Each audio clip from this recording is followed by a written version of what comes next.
नमस्कार मित्रांनो, लग्नानंतर होईलच प्रेम या मालिकेत येत्या भागात असं दाखवलं आहे की आपली नंदिनी खूपच काळजीत असते आणि तेव्हा नंदिनी आणि जीवा हे एकमेकांशी मस्ती करायला लागतात आणि गुरुजींनी दिलेला धागा हा नंदिनीच्या हातात बांधायला लावलेला असतो जेणेकरून बाळाचं प्रोटेक्शन होईल आणि तो धागा सुटतो आणि तेव्हा नंदिनीला क्लिक होतं की हा धागा तर आपल्याला गुरुजींनी दिलेला आहे, कारण की का तर आपलं बाळ सुखरूप राहावं, पण आपलं बाळ हे आर्याच्या पोटात आहे तर हा धागा पण आर्याच्याच हातात पाहिजे असं बोलल्यानंतर जीवा हा नंदिनीकडे एकसारखा बघत असतो।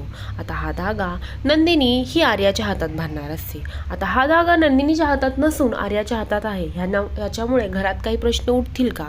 तसंच आता घरात चोरोटीचा कार्यक्रम असतो आणि सगळेच छान नटून थटून आलेले असतात आणि इकडे आपली नंदिनी ही खूप छान नटून आलेली असते, पण नंदिनीला माहीत असतं की तिच्या पोटात तर बाळ नाही, तिचं आणि जीवाचं बाळ हे तर आर्याच्या पोटात आहे, पण हे सत्य फक्त ह्या दोघांनाच माहीत असतं।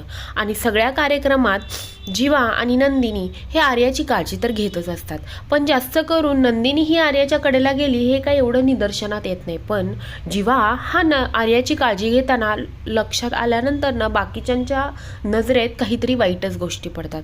इकडे आपला पार्थ हा आर्याला जीवाला चारताना पाहतो, तेव्हा म्हणतो आपला जीवा हा आर्याच्या प्रेमात तर नाही ना पडला, असं हे सगळं त्याच्या नजरेत पडतं। तेव्हा तो खूप विचलित होतो आणि इकडं नंदिनीच्या आईनेही पाहिलेलं असतं, तिलाही या गोष्टी पटत नसतात।